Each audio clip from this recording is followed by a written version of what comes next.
A very warm welcome to all my viewers on my YouTube channel English by Umesh Guru.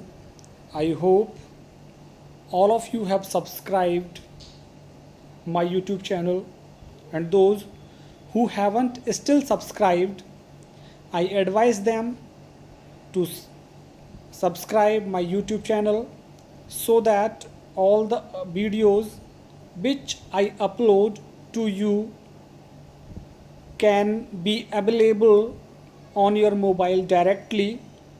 So please subscribe my YouTube channel English by Umesh गुरु। तो हम आज part third लेकर के room 10/8 का part third लेकर के आप लोगों के साथ में यहाँ हूँ। उम्मीद करता हूँ पार्ट 1 और पार्ट 2 आप लोगों ने स्टडी कर लिया होगा और आज पार्ट थर्ड पे हम चर्चा करने वाले हैं। अभी तक हमने पढ़ा है कि मिसेज़ मलिक और मिस्टर मलिक पति पत्नी दिल्ली में एक मकान बना लिया है उन्होंने। मिसेज़ मलिक ने काफ़ी मेहनत की है मकान को बनवाने में और वो उसने डिसाइड भी कर लिया था कि पति उसके दूसरे जगह जाएं तो जा सकते हैं, वो दिल्ली में ही ठहरेगी बच्चों की पढ़ाई की वजह से। जैसे ही उनका मकान तैयार हुआ तो उनको पता लगा कि गवर्नमेंट ने उनका मकान अधिग्रहित कर लिया है। तो गवर्नमेंट ने जब अधिग्रहित कर लिया था तो बड़ा दुख हुआ मिसेज़ मलिक को कि इतनी मेहनत की और मकान गवर्नमेंट ने कब्ज़े में ले लिया। लेकिन जब उसको पता लगा कि गवर्नमेंट हमें इस बात का किराया देगी तो उसको तसल्ली मिल गई और वो वहाँ से दिल्ली से अभी चले गए हैं। इसी बीच वापस दिल्ली में आए और अपने मकान में रहने लगे। इसी बीच उनकी जो सासू माँ थी वो गुजर गई, जिस सासू माँ के लिए वो 10/8 का एक रूम बनवाना चाह रही थी। उस घर में सासू माँ गुजर गई, बेटी बड़ी हो गई, बेटी की शादी कर दी, बेटे की भी शादी कर दी और वो भी सर्विस से रिटायर हो गए हैं मिस्टर मलिक अभी। लेकिन मकान उनका अभी गवर्नमेंट के अधीन ही है। वो अपने मकान को छुड़ाना चाहते हैं तो गवर्नमेंट से मुकदमा लड़ रहा है मिस्टर मलिक और मुकदमा लड़ते लड़ते उसकी डेथ हो जाती है। बाद में उसकी डेथ के बाद मकान खाली हो जाता है, कब्ज़ा मिल जाता है उनको। और मिसेज़ मलिक की जो पुत्र वधू है वो काफ़ी खुश है अपने नए मकान में जाने के लिए और उन्होंने मंडे का दिन तय कर लिया है। लेकिन तेज़ बारिश हो रही है तो मंडे को सुबह नहीं जा पाए। तो मिसेज़ मलिक ने सुझाव दिया कि शाम को चले जाना चाहिए क्योंकि मंडे एक ऑस्पिशियस दिन होता है। तो वो लोग शाम को जा रहे हैं और मिसेज़ मलिक की जो पुत्र वधू है, डॉटर इन लॉ, वो बड़ी खुश हो रही है। ऐसे लग रहा है जैसे उसी ने उस मकान को बनाया हो। और वो मैरून कलर की साड़ी पहन करके फ्रंट सीट पर अपने हस्बैंड के साथ बैठी हुई है। मिसेज़ मलिक पीछे वाली सीट पर बैठी हुई है। वो उसके तरीक़ों को देख रही है मिसेज़ मलिक और सोच रही है कि कितनी खुश हो रही है जाते हुए और मैरून कलर की बादामी रंग की साड़ी पहनी हुई है। उससे याद आता है कि आर्किटेक्ट ने किस तरह से मकान का चित्र बना दिया था और उस चित्र में एक फिगर, एक महिला की आकृति बनाई थी। मिसेज़ मलिक को लगता था कि वो आकृति मेरी है, लेकिन उस आकृति में क्या था, बादामी रंग का कपड़ा, बादामी रंग की साड़ी पहनी हुई थी। तो मिसेज़ मलिक को लगा कि मैंने तो कभी बादामी कलर की साड़ी ही नहीं पहनी, हो सकता है ये चित्र इसका तो नहीं था पुत्र वधू का। लेकिन वो अपने आप से चर्चा करती है कि पुत्र वधू तो उस दौरान थी ही नहीं। तो इन्हीं विचारों में खोए हुए जो है वो मिसेज़ मलिक सोचती हुई जा रही है बादामी रंग की साड़ी के ऊपर चर्चा करते हुए। और आज हम आगे बढ़ने वाले हैं, आगे बढ़ेंगे। उम्मीद करता हूँ आप मेरे साथ बने रहें। और अब हम स्टार्ट करते हैं। यहाँ से स्टार्ट करते हैं इसको। She can wear maroon sari, she can wear maroon surely, said Mrs. Malik to herself. I wish she could also work as hard as I did. She can wear maroon surely. निश्चित ही वो maroon बादामी रंग की साड़ी पहन सकती है, पहने। said Mrs. Malik. Mrs. Malik बोली to herself, अपने आप से कहा, वो पहने बादामी रंग की sari. I wish she could also work as hard as I did. काश उसने उतनी कठिन मेहनत की होती जितनी मैंने की। I had every brick of the house, I had every brick of the house laid before my eyes. मेरी आंखों के सामने मकान की हर एक ईंट रखी गई थी। इन सन एंड रेन, बारिश या फिर धूप में, I stood on the side supervising the construction from early in the morning till late in the night, कि आई स्टूड, मैं खड़ी होती थी, ऑन द साइट, निर्माण स्थल पे, सुपरवाइजिंग द कंस्ट्रक्शन, निर्माण का मैं निरीक्षण करती थी, from early in the morning, सुबह, जल्द सुबह से, till late in the night, देर रात शाम तक मैं मकान का निरीक्षण करती रहती थी कि किस तरह से निर्माण हो रहा है। तो कह रहा, सोच रही है काश कठिन मेहनत भी करती है जैसी कठिन मेहनत मैंने की। Many a time I help the masons with mortar and bricks, कई बार मैंने सहायता की थी मैसन्स, कारीगरों की, विद मोटार, सीमेंट भी पकड़ाया था मैंने, एंड ब्रिक्स, कई बार ईंटें भी पकड़ाई थी। Many times I hold the rubber pipe and spread water on the plastered wall, many times, बहुत बार, I hold the rubber pipe, मैंने रबर की नली को खींचा था, एंड स्प्रेड वाटर, और पानी का छिड़काव किया था, ऑन द प्लास्टर्ड वॉल, जब दीवारों पे सीमेंट हो गया था तो सीमेंट वाली दीवारों पर मैंने पानी का छिड़काव भी किया था। ये सब कुछ उसे याद आ रहा है और सोच रही काश जैसी मेहनत मैंने की ये भी काश उतनी मेहनत करती तो कितना अच्छा होता। ये सजने संवरने पर ये टाइम लगाती है, ये सारी चीज़ें उसको ध्यान आती जा रही हैं। Then they reach the house, और फिर वो अपने घर पहुंच गए। His son drove the car straight to the porch and the daughter in law jumped out of it, there she stood reclining against the marble pillar on the verandah. Then they reach the house, फिर वो घर पहुंच गए। His son drove the car straight to the porch, उसका बेटा गाड़ी को सीधे ही पोर्च में ले गया, जो मकान का एक हिस्सा निकला होता है बाहर की तरफ, उसके नीचे ले जाकर खड़ी कर दी। जम्प्ड आउट ऑफ इट, और उसकी पुत्र बधू गाड़ी में से एकदम से निकली। एंड देयर सी स्टूड, और जाकर के वो खड़ी हो गई, reclining against the marble pillar, जो मार्बल पिलर था उस संगमरमर के पिलर का सहारा लेकर के बरामदे में वो खड़ी हो गई। Exactly the way the architect had painted the figure in the sketch, बिल्कुल वैसे ही, the way the architect had painted, जिस तरह से वास्तुशिल्पी ने चित्र बनाया था, the figure in the sketch, मकान का जब नक्शा बना करके दिया था तो जिस तरह का महिला का चित्र बनाया उसी प्रकार से वो वहां जाकर के खड़ी हो गई, बिल्कुल जिस तरह का चित्र वास्तुशिल्पी ने बना करके दिया था। Mrs Malik felt a wrench in her heart, Mrs Malik को दर्द हुआ अपने दिल में, दुखी हो गई, उसका दिल उदास हो गया, रेंच, दुखी हो गया। May be the architect had mocked at her, हो सकता है आर्किटेक्ट ने मेरे साथ मजाक किया हो, ऐसा लग रहा है कि आर्किटेक्ट ने मेरे साथ मजाक कर दिया है। Standing on the veranda close to the pillar, trying to cover her elaborate hairdo with the maroon coloured sari, her daughter in law was giving instructions to the servants about the luggage in the taxi following the car. Standing on the veranda, veranda में खड़े होकर के, close to the pillar, pillar के नज़दीक, trying to cover her elaborate hairdo, और वो कोशिश कर रही थी अपने एलैबोरेट हेयर डू, अपने बालों की स्टाइल, हेयर डू बालों की स्टाइल, जिस तरह से बालों का जूड़ा बनाया हुआ था विस्तृत ढंग का, उस जूड़े को ढकने की कोशिश कर रही थी कपड़े से, अपनी साड़ी से, with maroon coloured sari.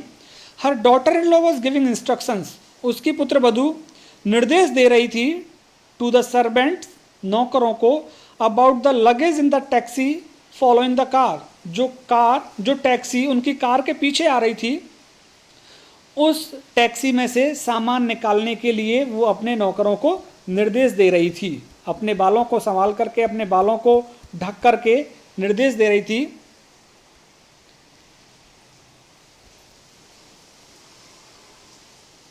The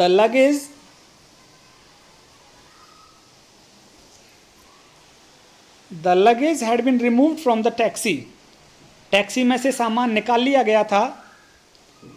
the taxi driver drove away after having been paid, और जो टैक्सी का ड्राइवर था वो अपनी गाड़ी को ले गया, आफ्टर हैविंग बीन पेड, जब उसको भुगतान कर दिया गया तो भुगतान करने के बाद वो अपनी गाड़ी को ले गया।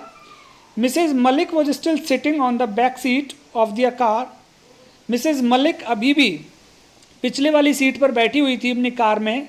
सी had a strange sinking sensation, उसके अंदर विचित्र सी सिंकिंग, परेशान कर देने वाली सेंसेशन, भावनाएं सी आ रही थी। उसका दिल बैठा सा जा रहा था, वो उसका दिल परेशान हो रहा था। Then her son and daughter in law entered the house, फिर उसके बेटे और उसकी बहू ने मकान में प्रवेश किया। They put on the lights one by one, एक एक करके मकान की सारी लाइटें उन्होंने जलाईं। Every room was lit up, हर कमरे में प्रकाश फैल गया, हर कमरे में लाइट जल गई थी। Mrs Malik looked on wide eyed still sitting in the back seat of her car. Mrs Malik looked on wide eyed, Mrs Malik ने अपनी आंखों को फैलाकर देखा, चौड़ी करके देखा। Still sitting in the back seat of her car, अभी भी वो अपने कार में पीछे की सीट पर बैठी हुई थी। In the excitement nobody seemed to have remembered to open the door of the car door for her the way it was done. In the excitement, उत्तेजना में, nobody seemed to have remembered, किसी को याद नहीं आया, to open the door for her the way it was done, किसी को याद नहीं आया कि माँ के लिए दरवाज़ा खोल दें। It the way it was done, जैसा कि किया जाता था बेटे के द्वारा अक्सर, कि जब कभी भी सभी लोग साथ में जाते थे तो दरवाज़ा खोलने का काम बेटा ही करता था। लेकिन अभी फ़िलहाल किसी को याद नहीं आया, तो माँ बैठी रह गई और वो सभी लोग वहाँ चले गए हैं।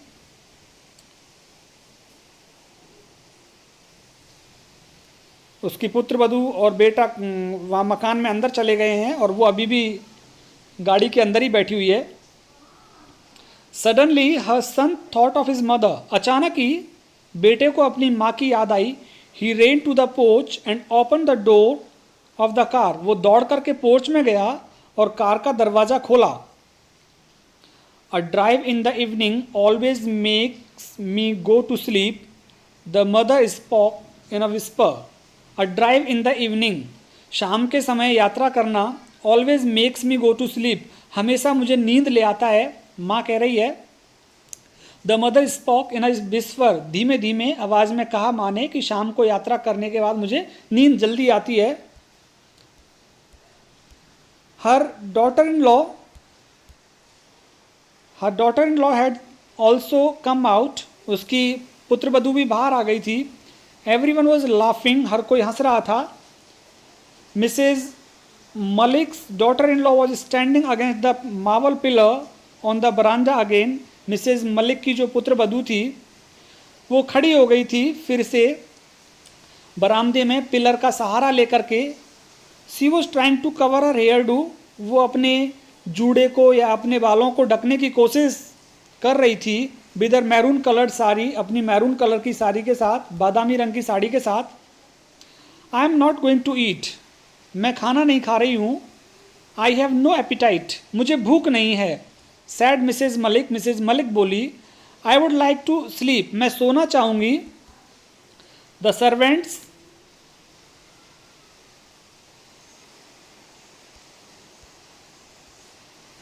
Servants had laid dinner on the table, नौकरों ने मेज़ पर खाना लगा दिया था। Then retire to your room, फिर तुम्हें अपने कमरे में चले जाना चाहिए आराम करने के लिए। Said the daughter in law pointing to room, एक कमरे की ओर इशारा करते हुए पुत्र वधू ने कहा कि फिर तुम्हें अपने कमरे में चले जाना चाहिए। पॉइंटिंग टू रूम 10/8, 10/8 कमरे की ओर इशारा करते हुए। And her son conducted Mrs Malik to it, और उसका बेटा अपनी माँ को उस 10/8 के कमरे में ले गया, होल्डिंग हर हैंड, उसका हाथ पकड़ के। She was feeling terribly drowsy, उसको बहुत तेज नींद आ रही थी। अब आप देखिए, जो 10/8 का कमरा वो अपनी सासू के लिए बनाया था, जिसने बनवाया था मिसेज मलिक ने, वही कमरा किसको मिल गया? खुद मिसेज मलिक को मिल गया था जब वो सास बन गई। तो जैसा हम हमारे माँ बाप के साथ करते हैं ना, तो वही हमारे साथ भी होता है जब हमारे बेटे बड़े हो जाते हैं। तो मिसेज मलिक अपनी सासू माँ को देना चाह रही थी 10/8 का कमरा। अब किसको मिल गया था ये कमरा? खुद मिसेज मलिक को ये कमरा मिल गया था। तो इसलिए हमें हमारे पेरेंट्स का हमेशा सम्मान करना चाहिए, दिल से सम्मान करना चाहिए हमें हमारे पेरेंट्स का, कि वो हमेशा हमारा भला चाहते हैं, तो हमें भी उनकी खुशी का ध्यान रखना चाहिए। चलो ख़त्म करते हैं पाठ को। Mrs Malik shook her head again, Mrs Malik ने अपना सिर हिलाया। But what was wrong with it, क्या गलत था इसमें? Her husband had already gone, उसके पति जा चुके थे, मर गए थे। सी वुड फॉलो हिम, और वो भी उसके पीछे पीछे जाएगी, वो भी, उसको भी मरना है। One day she must do it, और एक दिन उसको ऐसा करना है। I thought it could be my mother in law's room, मैंने सोचा था कि ये मेरी सासू माँ का कमरा हो सकता था। And after her it might be converted into A store, और उनके जाने के बाद इसको स्टोर के रूप में कन्वर्ट किया जा सकता है। दीज वर्ड्स री इकोड इन मिसेज मलिक्स ईयर, और यही शब्द मिसेज मलिक के कानों में फिर से री इकोड हुए, गूंज गए। And then she heard her daughter in law comment, और फिर उसने अपनी पुत्र वधू का एक कमेंट सुना, एक टिप्पणी सुनी। The house is otherwise very well planned, कि ये घर बहुत ही अच्छे तरीके से बनाया गया है, पूरी योजना से बनाया गया है। It lacks only a store room, इस घर के अंदर एक स्टोर रूम नहीं है, भंडार का कमरा नहीं है। क्योंकि मिसेज मलिक ने तो क्या सोचा हुआ था कि सासू माँ के जाने के बाद उस कमरे को स्टोर रूम के रूप में ले लेंगे। अभी वो कमरा खुद मिसेज मलिक को मिल गया, तो उसकी पुत्र वधू कह रही है कि इसमें स्टोर रूम तो है ही नहीं इस कमरे में। I would like to have a big enough store, मुझे एक बड़ा सा स्टोर चाहिए घर में। Mrs Malik heard it, Mrs Malik ने इसको सुना। And she felt as if she was sinking deep and deep into a bottomless well, उसने ऐसा महसूस किया जैसे कि वो डूबती जा रही है, डीप एंड डीप, डूबती जा रही थी, बहुत गहरी और गहरी डूबती जा रही थी। इनटू अ बॉटमलेस वेल, एक ऐसे कुएं में जो बॉटमलेस है, जिसका कोई तल नहीं है। तो ये एक रूम 10/8 की स्टोरी हो गई है। तो बच्चों, आपने इस लेसन से सीखा होगा कि हमें हमारे पेरेंट्स के साथ अच्छा व्यवहार करना, और यदि हम हमारे पेरेंट्स के साथ अच्छा व्यवहार करेंगे तो हमारी जो आने वाली पीढ़ियां हैं वो अच्छा व्यवहार हमारे साथ भी करेंगी। तो अगर आपको ये लेसन पसंद आया है तो आप मेरे YouTube channel English by Umesh गुरु के साथ जुड़ें। इंग्लिश बाय उमेश गुरु को सब्सक्राइब करें, यूट्यूब पे जाएं, सर्च ऑप्शन में English by Umesh Guru type करें और मेरे चैनल को सब्सक्राइब करें। बहुत बहुत धन्यवाद आप सभी का, आप मेरे साथ बने रहे। बहुत बहुत धन्यवाद आपका।